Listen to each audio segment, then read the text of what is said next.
This is not just a class about climate change, obviously. It's a geology class that goes through the history of the Earth and sea level change through the history of the Earth, and how that can inform us about what's happened in the past, can tell us about what's going to happen in the future. And that's what I do in reconstructing sea level change. And I think any student that's here, whether they be in SAS or SEBS or engineering, needs to understand science, not just engineering, not just environmental science. They need to understand looking at the broad approach of how science works. And that's what we're trying to teach here is how do you apply science? You can't teach parts per million and parts per thousand.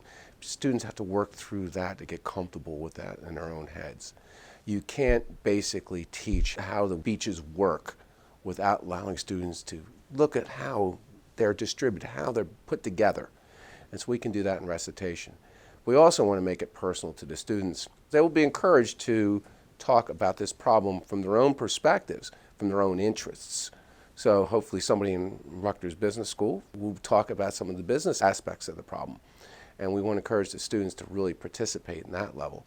We hope that a student, when they complete the course, can pick up the New York Times and read that cover article and understand what's true and what may be somewhat exaggerated. New York Times had an article on sea level change, and it was mostly good. But I would like to have my students go through and tell me what in there, get the BS meter out, what in there is not true.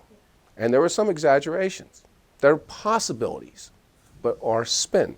This is the kind of subject, too, that catches people's imagination because it is related to the Jersey Shore. I love going down to Ocean Beach, New Jersey, because not to beat up on Ocean Beach, it's kind of like how not to develop, where you have the very small bungalows literally jammed up against each other, built across the dune.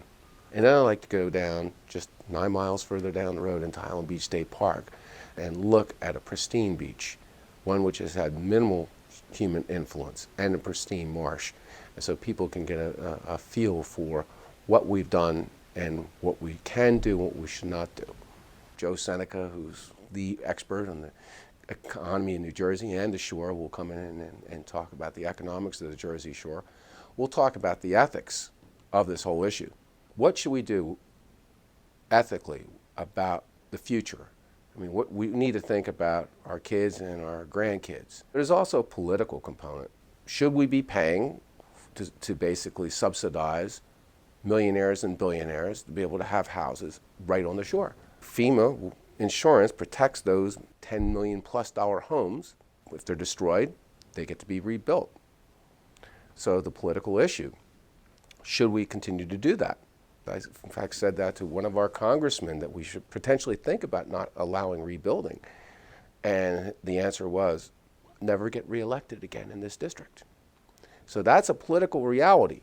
Now, this isn't a political course, but in order as a scientist, you have to be aware of the political, economic, and ethical implications of your work. What's the big question that is posed by climate skeptics? It's part of a natural cycle.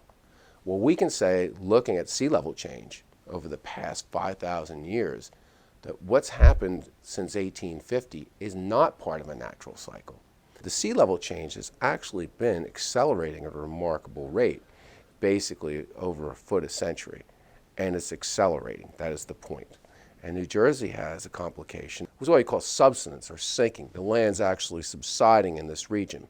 In New Orleans, it's subsiding very rapidly, 10 millimeters per year. In this region, it's subsiding 1 millimeter per year in general, although if you go to Atlantic City, it's subsiding at 2 millimeters per year.